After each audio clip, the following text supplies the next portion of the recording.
नमस्ते, तपाईहरुलाई फेरि स्वागत छ मेरो अर्को नयाँ भिडियोमा। र आजको दिन चाहिँ म सुन्तला सम्बन्धी मलहरु लाउने सिकाउनुहुन्छ अरे। अनि म चाहिँ जाँदैछु। प्राय जसो म चाहिँ आफैले गर्न सिकिसकेको छु युट्युबबाट विभिन्न तरिकाले हेरेर। तर पनि प्रत्यक्ष रूपमा सहभागी भएर सिके जस्तो चाहिँ हुँदैन। त्यो भएको हुनाले पनि समय निकालेर म चाहिँ जाँदैछु। अनि आज कस्तो हुन्छ म तपाईहरुलाई देखाउने प्रयास गर्नेछु। आजको दिन, आजको अनि त्यहाँको ट्रेनिङहरु सकेसम्म म तपाईहरुलाई देखाउने प्रयास गर्नेछु। हेर्दै गर्नु होला। यो भवन चाहिँ दिदिङ स्वास्थ्य चौकी डाँडागाउँको पुरानो भवन हो। अनि अहिले चाहिँ परतिर बनाएको छ नयाँ भवन चाहिँ। त्यसै पुरानो भवन।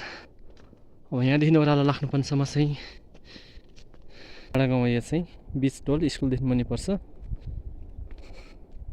म चाहिँ यही बाटो भएर जानुपर्ने हुन्छ ओह्रालो। यहाँनिर चाहिँ अरुण ठटको रोडले गर्दाखेरि अनि पुरानो बर पिपल थियो, ठुलो रुख त्यो चाहिँ सुकेछ, पुरै सुकेको छ। अनि पिपल चाहिँ अब बाँकी रहेछ। बर चाहिँ पुरा सुकिरहेको छ। कति राम्रो ठाउँ थियो यहाँनिर डाँडा। तल कागवादेखि उकालो आउँदाखेरि बिसाउने ठाउँ। अनि यो बर चाहिँ पुरा मरेछ। यस्तो राम्रो थियो यो बर चाहिँ पुरा मरिरहेको छ है। अनि पिपल मात्रै बाँकी रहेछ। यो पनि अब सायद मर्छ होला।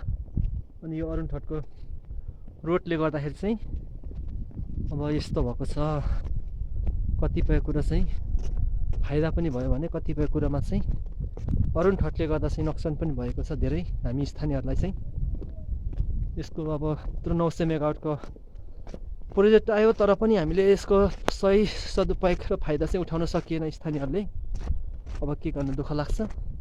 अब लोयर अरुण पनि यहीँबाट सुरु हुँदैछ। फेरि हाम्रो 3 नम्बर वडाबाट सुरु भइरहेको छ। अब त्यसले चाहिँ कति विनाश ल्याउने हो। अब माथिल्लो अरुण ठटले त धेरै विनाश ल्याइसकेको छ। अब अझै दीर्घकालीन रूपमा कति अब यसले हामीलाई असर गर्ने हो त्यो त हेर्नै बाँकी छ। आजको ट्रेनिङ हुने गर्छ यही हो टेकबहादुर सरको घर। अनि त्यहीँनिर यो सुन्तलामा आज सिकाउनु हुने। अनि यो चाहिँ माङटाङ एरिया हो। यो माङटाङखा, यो चाहिँ माङटाङ एरिया हो। अनि म चाहिँ अब माङटाङ झरी पुगिसकेँ। अब त्यहाँ गएर हेर्नु पर्यो कस्तो हुन्छ। अनि 1-2 जना मान्छे चाहिँ देखिँदै हुनुहुन्छ, सायद आइसक्नु भएको जस्तो लाग्यो। म चाहिँ यो ट्रेनिङ हुने ठाउँमा आइपुगिसकेको छु। अनि यहाँनिर तलतिर 2-3 जना मान्छे हुनुहुन्छ। अनि उहाँहरू चाहिँ प्राविधिक सरहरू चाहिँ हुनुहुन्न हो क्यारे मेरो विचारमा। अनि गाउँपालिकाबाट चाहिँ आइपुग्नु भएको रहेनछ सरहरू, मिसहरू। अब म चाहिँ यहाँ पर्खिरहेको छु। अनि सम्पूर्ण कृषकहरू, मिसहरू उपस्थित भइसक्नु भएको छ। अनि हामी चाहिँ यसरी गफ गरिरहेका छौँ है। कार्यक्रम चाहिँ सुरु हुनु आँटेको छ। यहाँ सबैले तयार गर्दै हुनुहुन्छ मिसहरूले। हामी सबै कृषकहरू भेला भएका छौँ। हेर्दै गर्नु होला।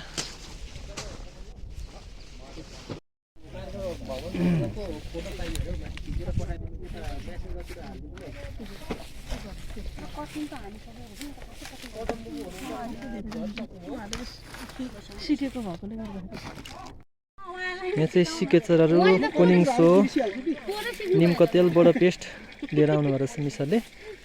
अब हामी चाहिँ यो चाहिँ एकदमै प्र्याक्टिकल गर्नेछौँ, यहाँनिर सिक्नेछौँ। यी बोटहरूलाई डेमो छ। अब यस्तो छ। मेरो नाम चाहिँ प्रेमरमा शेर्पा, गाउँपालिका वार्ड नम्बर 3 सिद्धबारी घर हो। अहिले चाहिँ म कृषि विकास शाखामा कार्यरत छु। यो कार्यक्रम चाहिँ बोटलाई बलियो र सस्तो बनाउन लागि काटछाट गरिन्छ। अब यो बोटहरूलाई बोटहरूलाई चाहिँ काटछाट नगरिकन हामीले मलजल मात्रै दिइराखेर हुँदैन। यसलाई बलियो र सस्तो रहनको लागि चाहिँ हामीले के गर्नुपर्छ, अनिवार्य काटछाट गर्नुपर्छ। मल जलको आवश्यकता पर्ने हुन्छ। त्यसको लागि हामीले यसको विधि सही तरिका अपनाउनु पर्ने हुन्छ। अब मल त हाल्यो, यो कालामा देखिने रोग किराहरूको बारेमा भन्न गइरहेको छु। यहाँ पनि केही किरा ल तपाईँले काटछाट गर्दा चाहिँ अघि मिसले भनिसक्नु भएको छ, जमिनदेखि 50-60 सिएमसम्म चाहिँ कुनै पनि हाँगा नराख्नुहोस्। त्यो चाहिँ किनभने हटाउँदै ल नमस्कार जय नेपाल। यसरी हाँगा काट्दाखेरि पनि तपाईँको यो तपाईँले आफै काट्नु भएको नि देखियो, तर सिधा पार्नु भएको पार्न र चाहिँ नकाट्नु होला है। 45 दिन यसको हाँगा जति फैलेको छ ठिक तपाईँ यता जानु त्यो जसरी हुन्छ म यता रोक्नु अर्को कुरालाई पनि थियो होइन हुँदैन त कति साह्रो रहेछ नि त माछा त पैसा बनाएको छ त तरुल पो पाइयो जस्तो छ त यहाँ त फेरि यहाँ चाहिँ मिसरले देखाउँदै हुनुहुन्छ डेमो मल लाउने तरिका यहाँ चाहिँ डेमो देखाउँदै हुनुहुन्छ। अब हामी कृषकहरूले हेर्दैछौँ। 25 देखि 30 सिएम गइरो ए हुन्छ सर हुन्छ के हो त्यो त्यसको घरमा गएर मिसरले यहाँनिर डेमो देखाउँदै हुनुहुन्छ मल लाउने तरिका। हामी कृषकहरू चाहिँ वरिपरिबाट हेरिराखेका छौँ।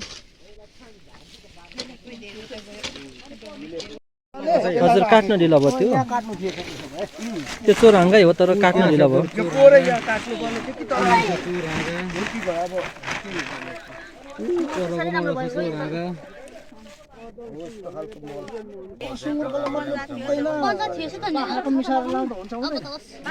पानीको छ भने चाहिँ हुन्छ यसरी गोलो पाकेको मल हुन्छ होइन हामीसँग यत्रो मल छ एनपीको नलगाउँ नलगाउनु अर्ग्यानिक गरौँ पछि अब कति गर्दा पनि भएन भने चाहिँ अब एनपीके लगाउनुहुन्छ भने चाहिँ यही माथि सर छर्दिनु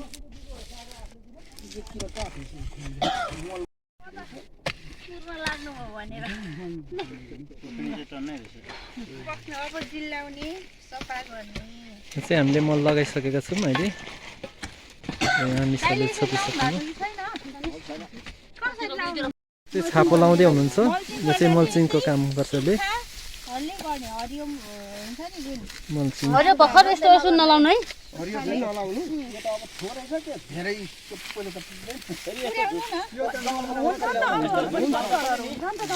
भित्र खाँदै राख्नु भएको छ नि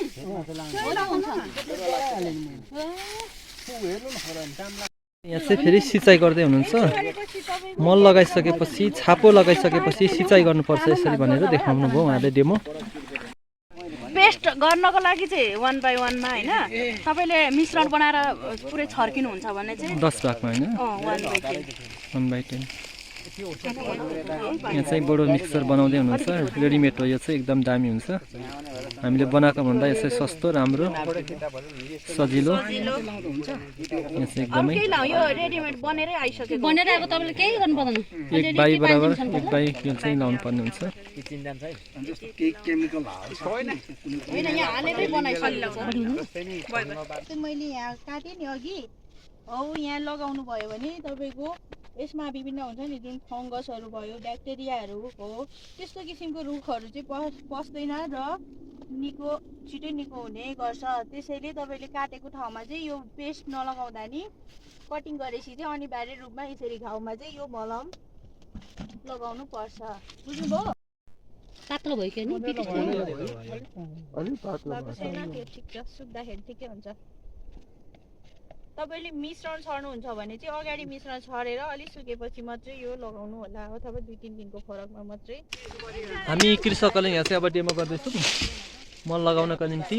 अनि मल लगाएर छापो लाउने त्यस पछाडि हामी बोडो पेस्ट गर्छौँ अनि सिँचाइ गर्छौँ अनि बोडो पेस्ट गर्छौँ। हामीले यहाँ चाहिँ अब मल लगाएर छापो लगाएर सिँचाइ गर्छौँ अनि बोडो पेस्ट लाउँछौँ है त। यहाँ चाहिँ यसरी मल लगाइँदैछ खनिसक्यौँ हामीले 25-30 सेन्टिमिटर गएर खनियो यसरी मल लगाइयो।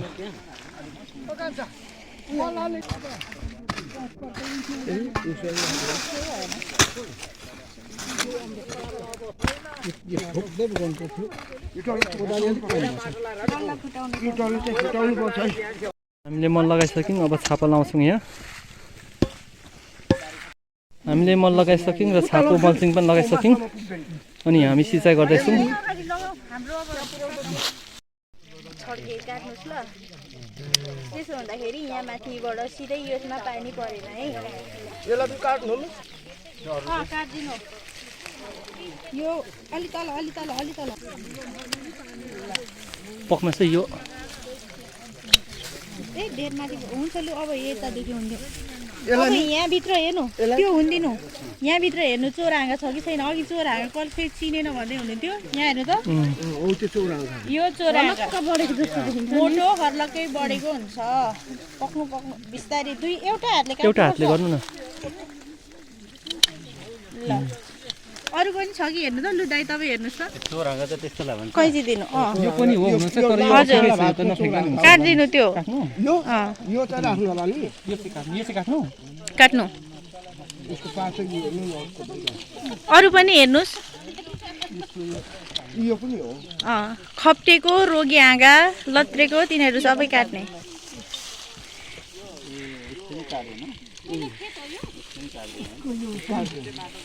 ओ ल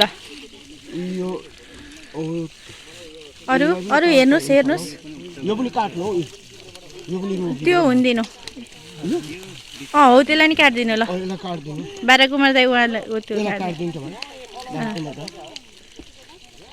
ल यो पनि हो चोरहाँगा अझै यहाँ एउटा छुटेको छ दुईटै हो एउटा मात्र हटाइदिनु ल अरू पनि छ कि हेर्नुहोस् त घुमेर सबै ल ट्रेनिङ दिनु पर्यो है यसलाई यसलाई ट्रेनिङ दिउँ मैले यहाँ डोरी पनि ल्याएको छु लिनु त फैलाउनका लागि चाहिँ यहाँ चाहिँ अब ट्रेनिङ दिँदैछ यसलाई नि हल्का यसरी तानेर बाँधिने अब यो एउटा डोरी ल्याएको छ त्यसपछि चाहिँ यो डोरी यहाँ चाहिँ हामी ट्रेनिङ दिँदैछौँ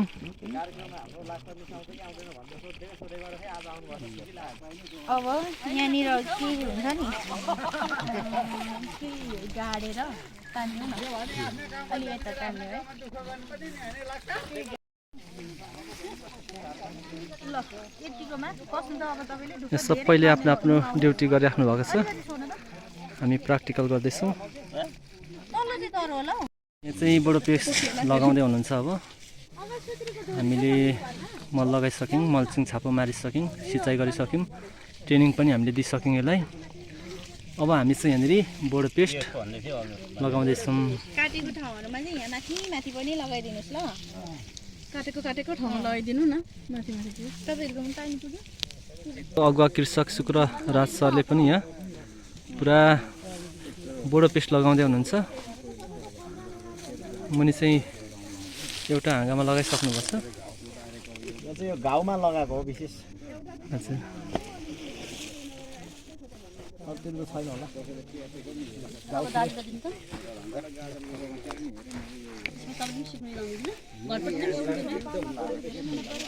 छैन हौ ऊ त उल्याउनै मिसले सिकाउँदै हुनुहुन्छ है त ऊ त उता ढुङ्गा मिसले पुरा सिकाउँदै हुनुहुन्छ यहाँनिर बडो पेस्ट यतापट्टि छ मिस थोरै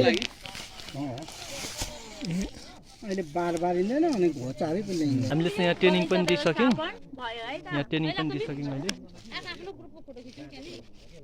एकदमै राम्रो भएको छ हामीले यसरी ट्रेनिङ दिइसक्यौँ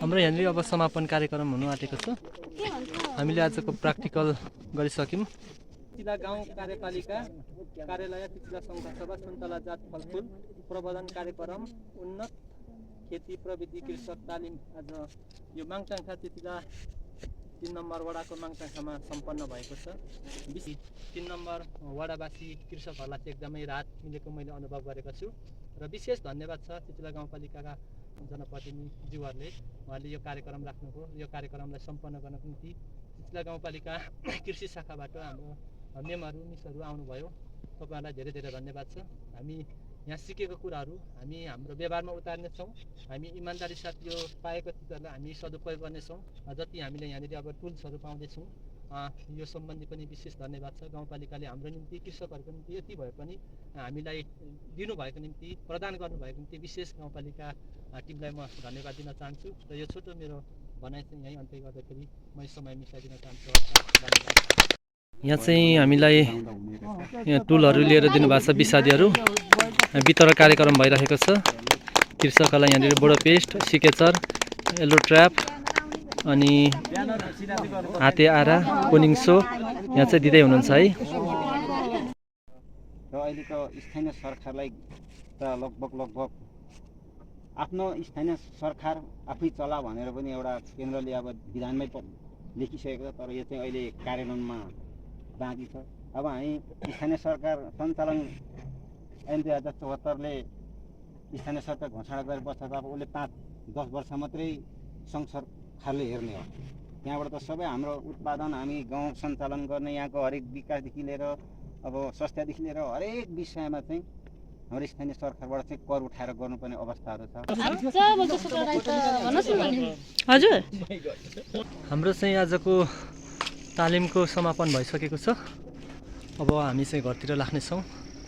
सायद अब घर पुग्दा रात पर्छ होला। म भिडियोलाई चाहिँ यहीँ अन्त गर्नेछु। तपाईँहरूलाई धन्यवाद छ आजको भिडियो हेरिदिनु भयो। तपाईँहरूले भिडियो हेर्नुभएकोमा धेरै धेरै धन्यवाद छ। एकदमै आज चाहिँ ज्ञानमूलक भिडियो भएको छ है त।